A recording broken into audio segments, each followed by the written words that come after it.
best waves of my life, just straight off the bat. I'd never seen waves that big in my entire life. They had to be over 100 feet, 120 feet at least. I wasn't sure if it was a surfboard or if it was a jet ski, you know, Oh like my it was God, such man. a scary situation.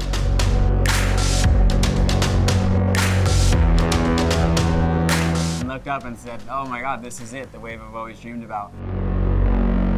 It was honestly probably the most proud, successful feeling moment of my entire life. Oh, I wasn't missing that one. I was not missing that one in Maui. There was no chance.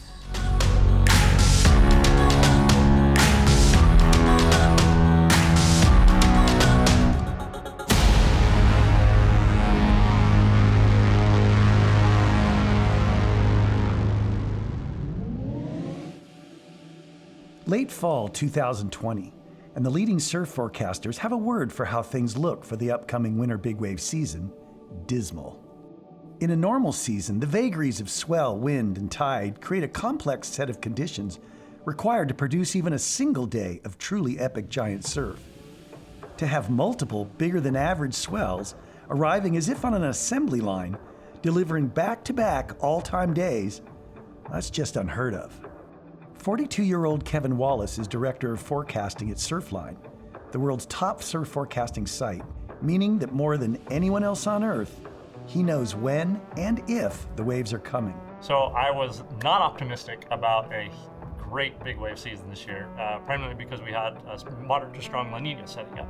And typically when we see La Nina conditions set up, which is the opposite of El Nino, meaning we've got cooler water along the tropical Eastern Pacific, we tend to see smaller surf than average. To any big wave, prospective big wave surfer in the fall of 2020, I would say don't get your hopes up.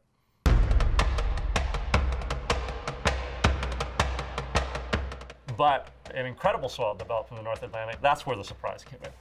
In late October, an unexpected development of extremely low barometric pressure off Greenland created a historic-sized storm, setting up a massive northwest groundswell aimed straight at Western Europe. Roaring south, the XXL swell first showed itself at Belhara, off France's picturesque Côte de Basque, where local Benjamin Sanchez dropped into a tall one.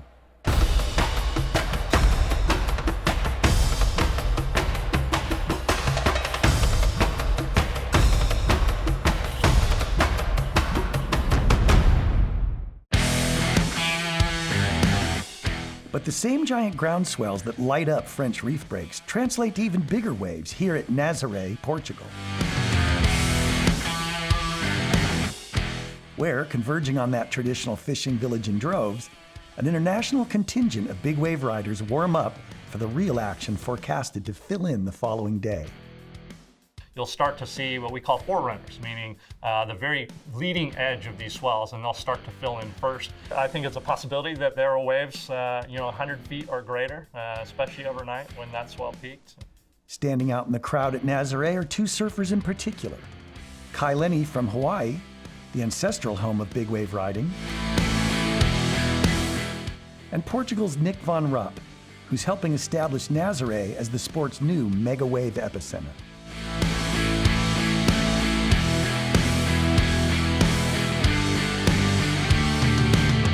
For Kai, the day before the arrival of the swell is spent getting his feet wet, so to speak, on his latest waterman's toy, the winged foil. I was afraid of falling asleep and having horrible jet lag. So it's like key for me to just go out in the water. And I'm like, what better way than just to warm up at Nazarè? Just get the feel of the water and, get in tune with my tow partner, Lucas Chumbo.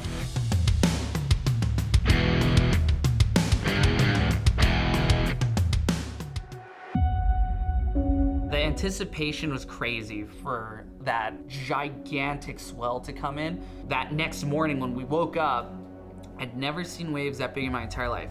They had to be over 100 feet, 120 feet at least. Like that, I've never seen waves there break so far out. Made all days previous look like small. Breaking on the Big Mama section, and the Big Mama was always this mythical part of the break that I had heard of.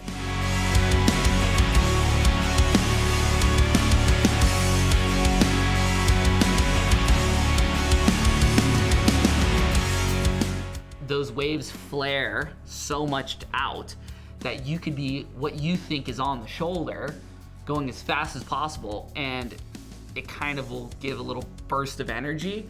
And when the whitewater's that big, if it touches you, it just gobbles you up.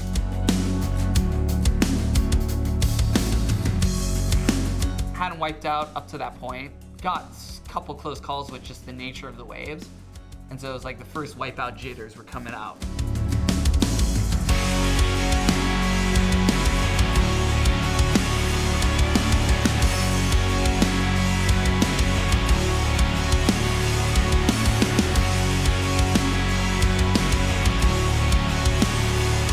Has big plans for the big day.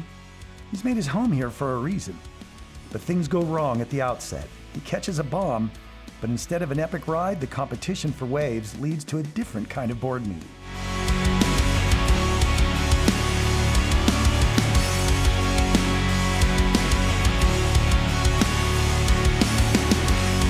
I got snaked by Jet Resgate team. You know, going down a wave and feeling a surfboard on your leg, just like I wasn't sure if it was a surfboard or if it was a jet ski, you know, it was such a scary situation. Took me a couple hours to come back from that. All of a sudden the lineup cleared up, there was no one in the water.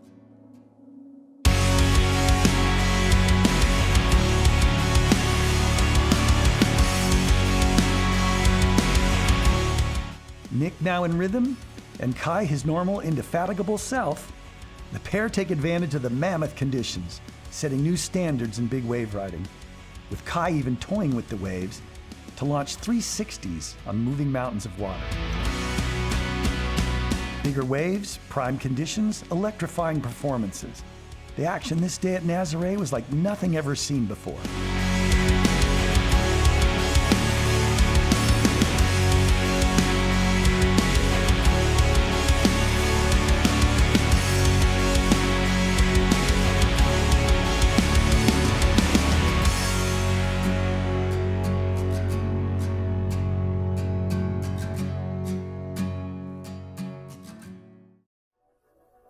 Following this swell, the North Atlantic takes a breather. And for a moment, at least, it seems that maybe the forecast of a slow winter is coming true. Until on the other side of the world, the North Pacific goes purple blob. The computer visualization of a megastorm, meaning mega waves. We had a really good looking swell drop, pop up on the kind of the long range charts for Hawaii. But even more encouraging than just the size and ferocity of the storm, it was heading into the right swell window for Hawaii's most fearsome big wave break, Piahi, commonly known as Jaws, on Maui. And wave heights were predicted to be in the 45 to 60 foot range. A who's who of big wave talent is in attendance. Calm winds mean despite the size, the crew can paddle into waves, the true test of a waterman's skill. Especially at a break like Jaws. While not as tall a wave as Nazarè, its lava reef bottom is much closer to the surface, pitching the approaching swell up steeper, creating a wave more critically hollow than Nazarè and many times more ferocious. I had a goal that session of, obviously the goal on all those is to get the wave of your life. And I think I had the wave and it had this huge boil in it, kind of airdropped over it, pulled up and looked up and said, oh my God, this is it, the wave I've always dreamed about. And it just warbled on another step and the lip landed directly on my head. I exploded into oblivion. And I had 2 huge wipeouts. I had 1 successful ride that day, but I remember that session fondly. You learn a lot from failure as well. Kai Lenny, who grew up just up the road from Jaws, roars into action, dominating the lineup and showing true mastery. One wave in particular showed his intimate knowledge of the spot. If I come out straight, there's a chance that the fang of the lip is gonna kind of nail me. So I'm gonna come out at the bottom. And in my head, I'm not even thinking about just coming out and kicking out. I'm like, if I come out low at the bottom of this barrel and just miss the lip, I can get enough time to do a big turn before the wave's over. And I'm just like, I gotta hit it.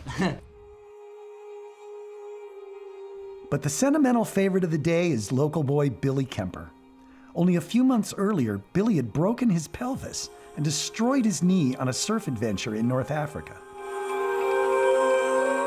I told myself that I wanted to go out to Jaws and I wanted to surf the way I normally surf. You know, I don't want to think about my injuries. I don't want to think about what I've done to get here. I just want to go out there and be present, live in the moment, and just surf my backyard the way I surf it. And I was able to do that, and it was honestly probably the most proud and successful feeling moment of my entire life. But after months of grueling rehab, he's back out and stronger than ever, getting the barrel of the day.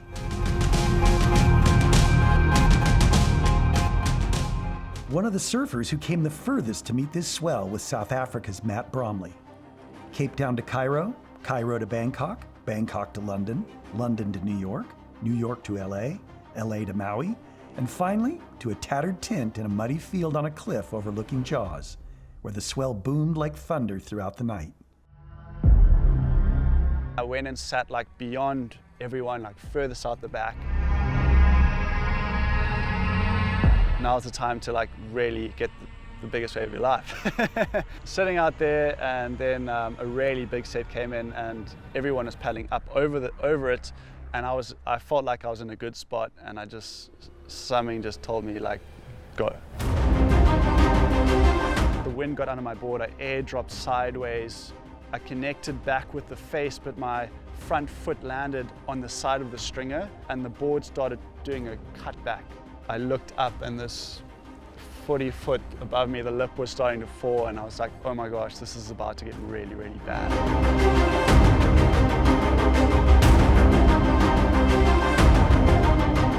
The wave exploded on the back of my board. I pulled all my limbs in because I knew the impact was going to be really harsh. And the wave hit me so hard, like so hard.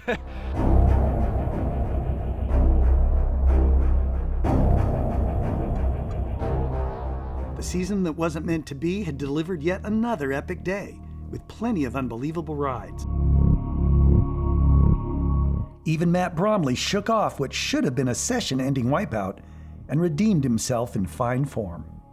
I was the only person kind of in position for it, and I just put my head down. I just said, I'm going no matter what, and the wave lifted me up beautifully, and I got this epic kind of chip shot into it, and I went down this beautiful big steep wall.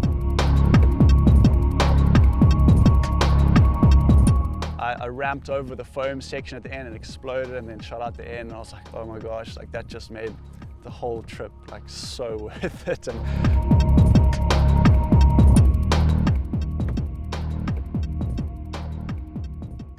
Typically what happens is Hawaii will see a swell, see that swell, and then about 2 days later you'll see it in Northern California.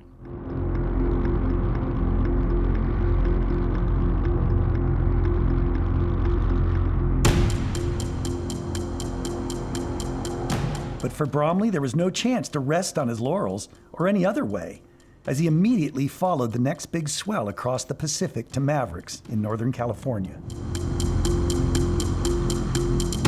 One of the last to arrive, Bromley joins the locals and visitors like Lenny, who also chased this swell, hoping for a day of days out at Mavericks. Neither Bromley nor Lenny were disappointed. Conditions were some of the best ever seen. I went and sat way out the back, and about 45 minutes later, this beautiful big bomb came in.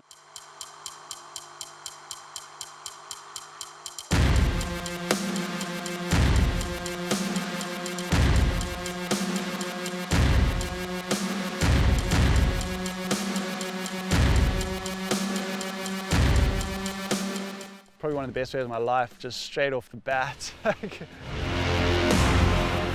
On a good day, the crowds belie the fact that Mavericks is the deadliest big wave break on the planet. So yeah, Mark Fu died there many years ago, and then Sion Milosky more recently.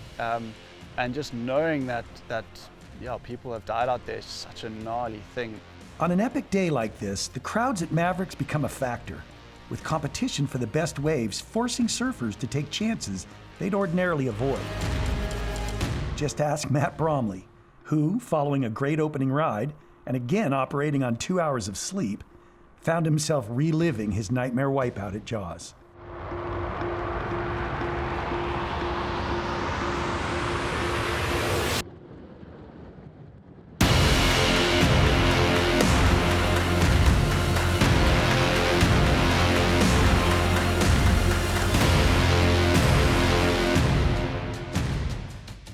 Flawless conditions, unmatched performances, crazy wipeouts. If there's ever been a better day of surfing at Mavericks, we haven't seen it.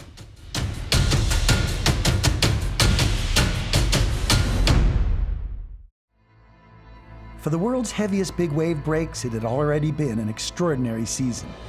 But the storm gods had one last big surprise in store, and saved the best, and certainly the biggest, for last.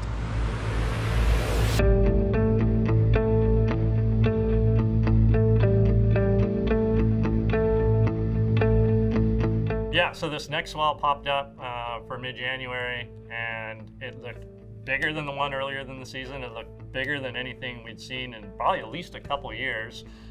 So we just, we got excited again.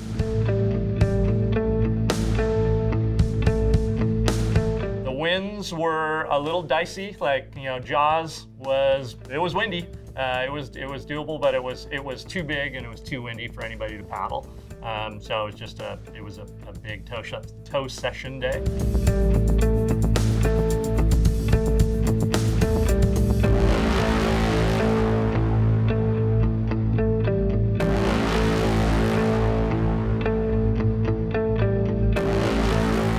As the swell peaked, Frenchwoman Justine Dupont successfully navigated her way through one of the biggest barrels of the day and the most spectacular ride ever by a female surfer.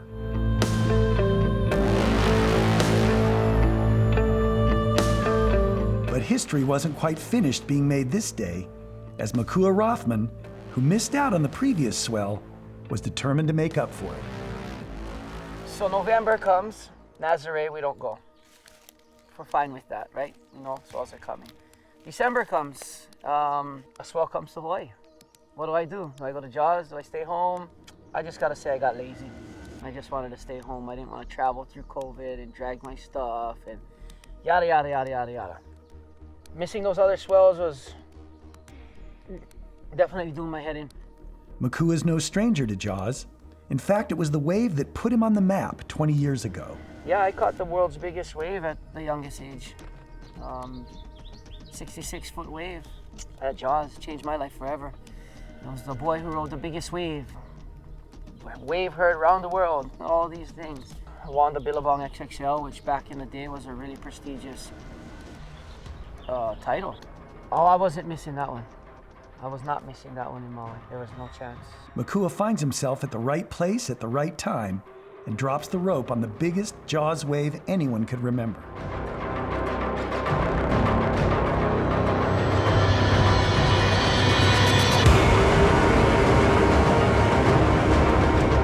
Like if you see in parts of my wave, like there's a trail that goes up behind me and some parts of it are broken because I had to jump off like an edge, like a cliff.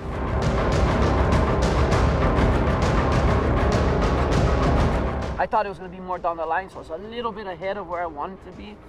And even till this day, when I watch the video, I'm like, I could have been more deep. But just like anybody that does something professionally, they always critique themselves and want to do it a little different next time.